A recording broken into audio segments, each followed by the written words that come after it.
Mehmed II, known to history as Mehmed the Conqueror, was a ruler whose life and reign changed the course of world history in ways few could have imagined. Born in 1432 in the Ottoman capital of Edirne, Mehmed came into a dynasty already positioned between continents, its power stretching across Europe and Asia. He was the son of Sultan Murad II and Mehmed II, and from birth, he was groomed for the responsibilities of leadership. His education was among the finest available in the 5th–10th century, blending religious scholarship, statecraft, and the sciences. From Islamic theology and jurisprudence to mathematics, astronomy, and literature, Mehmed absorbed knowledge with an insatiable appetite. His intellect was matched by his gift for languages, speaking Turkish, Arabic, Persian, Greek, and Latin, enabling him to navigate diverse cultures. As a young prince, he was also trained in the arts of war, from horsemanship to swordsmanship, in preparation for leading armies.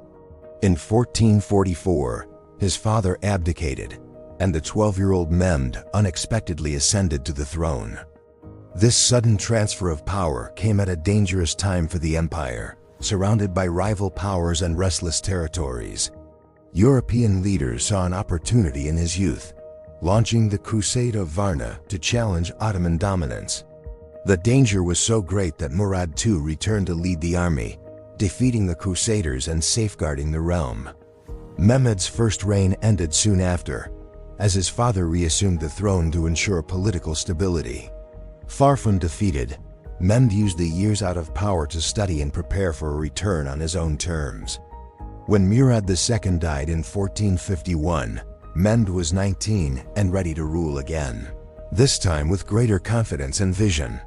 At the heart of his ambition was the city of Constantinople, long the seat of the Byzantine Empire. For centuries, the city had resisted siege after siege, standing as a symbol of Christian endurance against Ottoman expansion.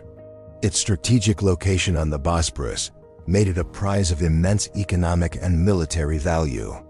Mehmed understood that controlling Constantinople would secure his empire's dominance over both Europe and Asia. He began his preparations by fortifying the Bosporus with the construction of Rumeli Hizari, a massive fortress opposite the older Anatolian one.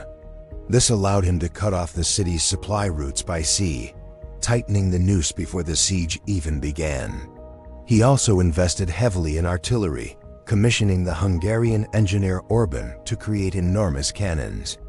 Among them was the Great Bombard, capable of hurling massive stone balls at the city's mighty walls.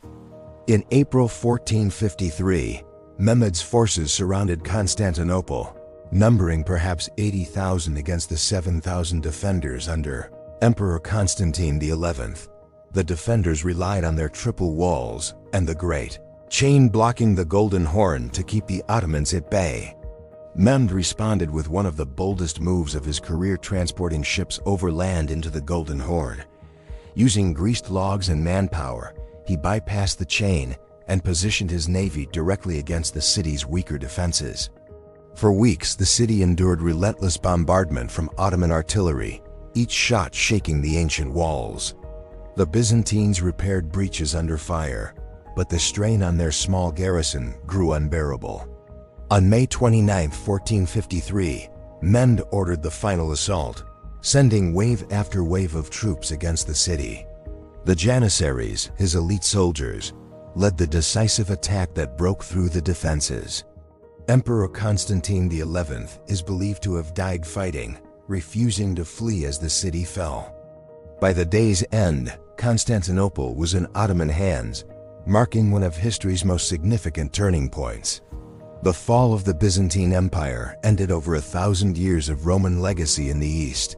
Mehmed entered the city not to destroy it, but to transform it into his new imperial capital.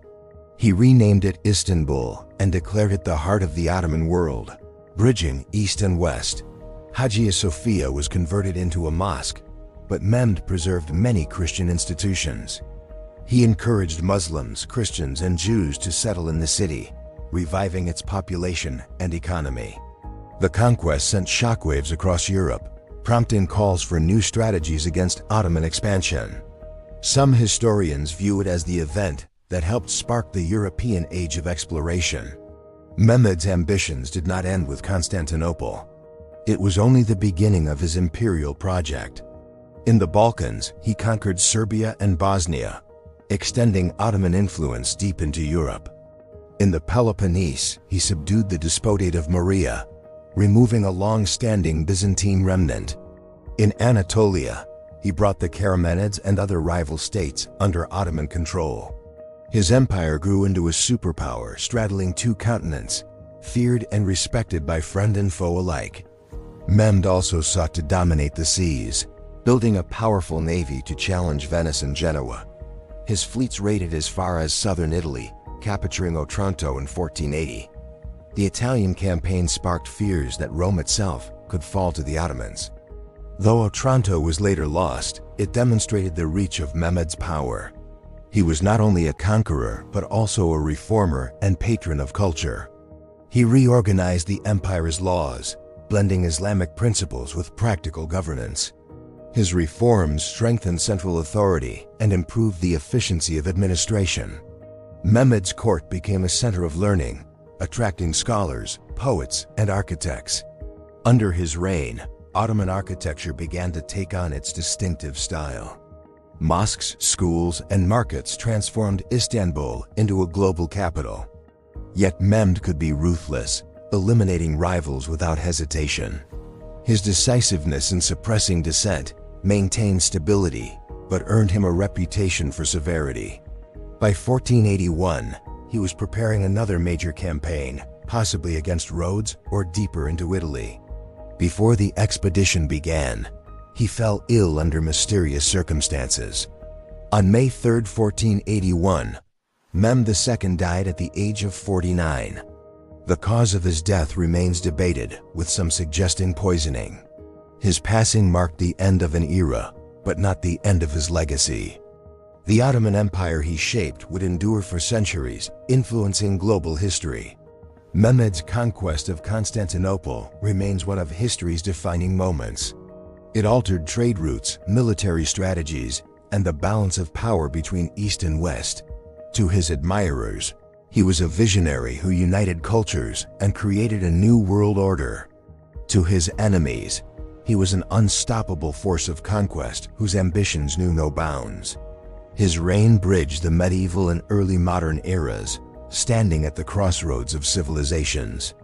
The empire he built was both a military colossus and a cultural mosaic. Even centuries later, the image of Mehmed entering the conquered city endures. He remains a symbol of determination, intelligence, and the power of vision in leadership. The transformation of Constantinople into Istanbul was not merely a change of name. It was the creation of a capital that would dominate for hundreds of years. His name would be remembered from the deserts of Arabia to the gates of Vienna. From the Adriatic to the Black Sea, his influence was felt in every corner of his realm. Mehmed II's life is a reminder that history's greatest changes often come from bold ambition. His combination of intellect, strategy, and willpower set him apart from his contemporaries. The walls of Constantinople had stood for 1,000 years, but they fell to his vision. The Byzantine Empire had endured for centuries, yet it ended in a single campaign. From the ashes of one empire, Mehmed forged another that would last far longer. The world that emerged after 1453 was profoundly different from the one before. Trade, diplomacy, and warfare all shifted in response to Ottoman dominance. Mehmed's successors inherited not just a vast realm, but the legacy of a conqueror. His reign proved that empires are shaped as much by vision as by force of arms. The story of Mehmed II is one of relentless pursuit of destiny. It is a story of seizing the moment when history stands at a crossroads. His legacy is carved not only into stone, but into the memory of civilizations. Centuries later, his achievements continue to inspire and to challenge our understanding of power. For Mehmed II was more than a man. He was a turning point in the story of humanity. He embodied the fusion of East and West, tradition and innovation, conquest and creation. And in doing so, he left behind a legacy that still echoes across continents. Mehmed the Conqueror remains, above all, a name that changed the world forever.